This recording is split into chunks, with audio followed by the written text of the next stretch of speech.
Olá, eu sou o Dr. Januário Júnior, sou médico dermatologista, membro da Sociedade Brasileira de Dermatologia e da Associação Brasileira de Cirurgia da Restauração Capilar. Tenho mais de 10 anos de experiência na área, atuo com transplante capilar, com foco nessa área de transplante, de tratamentos capilares.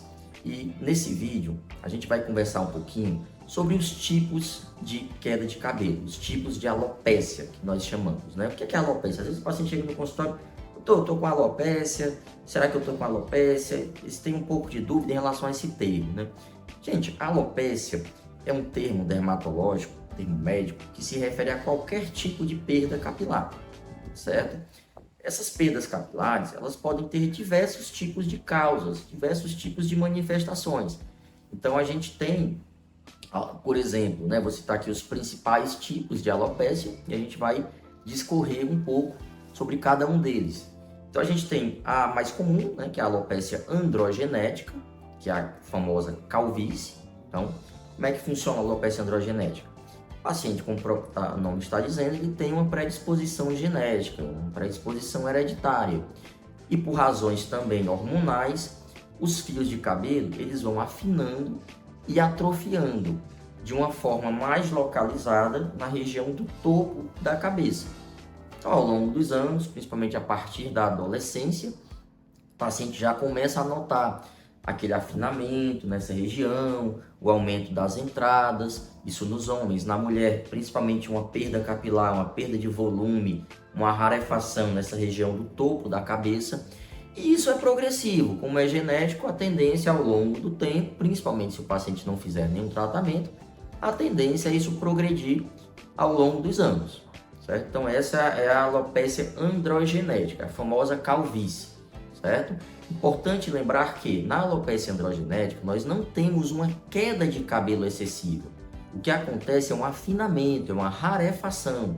Então, quando o paciente chega no consultório dizendo, doutor, de um mês para cá, meu cabelo está caindo demais, estou com queda capilar, eu vejo que tem mais fios no meu travesseiro, tem mais fios no pente, na escova, tem mais fios no ralo, tem mais fios na mesa de trabalho.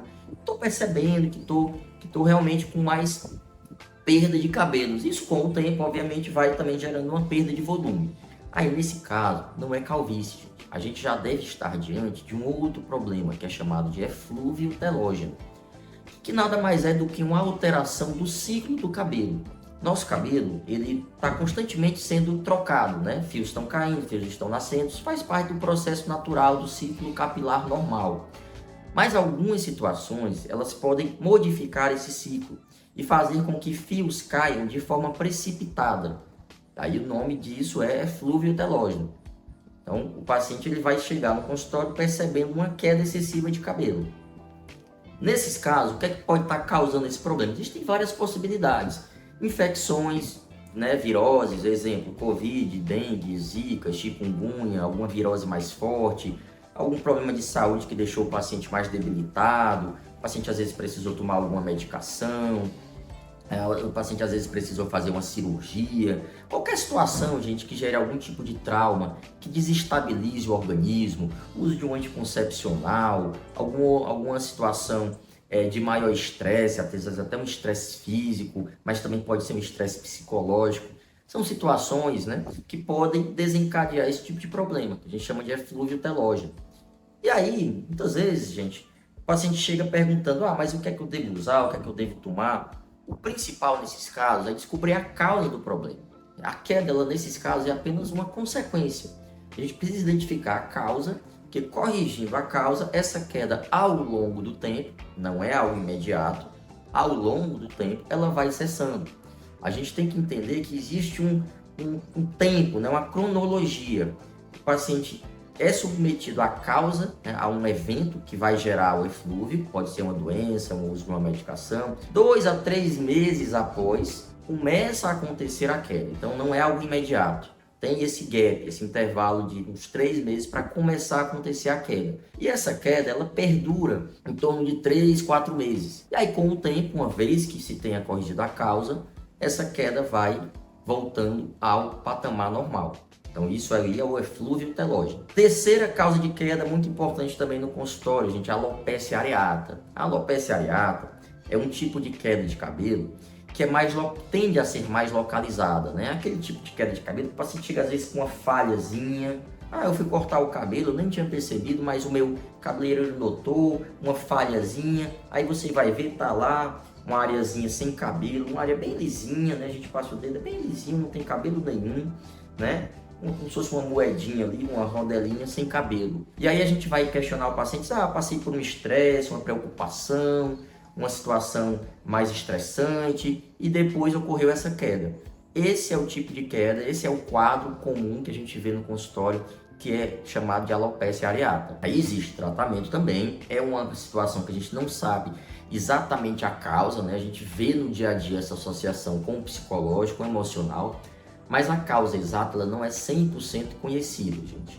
Mas a gente suspeita, né, que possa ter essa associação com o emocional. Tem tratamento, mas a gente tem que entender que ela também pode ser uma doença crônica, genética. Então, às vezes, é um tratamento de controle. O paciente pode, às vezes, cronificar, ficar tendo lesões, ter um quadro mais exacerbado, como pode também ser apenas uma lesãozinha única que você trata, usa algumas medicações e ela com o tempo, o paciente melhora também do emocional e com o tempo vai normalizando, o cabelo vai voltando a nascer, tá certo? E agora falando sobre um tipo de perda capilar, de alopecia não muito comum nos consultórios, mas que a gente tem começado a ver mais casos, que é a alopecia frontal fibrosante, que é uma queda de cabelo mais específica, a gente costuma ver mais em mulheres, como o próprio nome está dizendo, ela tende a acometer mais a região frontal.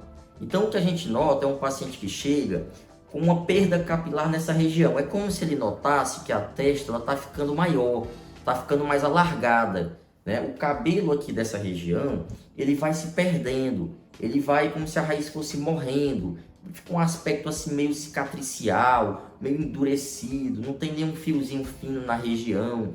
E aí o paciente vai notando que essa faixa aqui da linha frontal, ela vai como se fosse recuando, a testa aumentando, fica aquele aspecto bem lisinho, um pouco estranho, e o paciente chega com essa queixa, né? Então esse é o tipo de queixa que a gente chama de alopecia frontal fibrosante. A gente também não sabe a causa exata desse tipo de problema, e a grande precaução que nós temos que ter, gente, nessa situação, é porque, como o próprio nome está dizendo, ela é fibrosante, ou seja, ela gera fibrose, cicatrizes no local. Então, o cabelo que foi perdido, infelizmente, a gente não tem como recuperar através do tratamento. Então, é importante que a gente diagnostique o quanto antes e inicie as medicações para frear esse avanço. Existe uma série de tratamentos para isso, mas quanto antes a gente diagnosticar, melhor, certo? Então, gente, a gente deu uma pincelada geral sobre os 4 principais tipos de queda de cabelo que a gente costuma ver aqui no consultório, tá certo? Se você gosta desse tema, se você ficou com alguma dúvida, curte, comenta, faz o seu questionamento aqui nos comentários que a gente vai te ajudar, tá certo? A gente também tem o nosso Instagram com muito conteúdo, caso você tenha interesse, é @drjanuariojunior, tá certo? Segue a gente lá também e um grande abraço e até o próximo vídeo.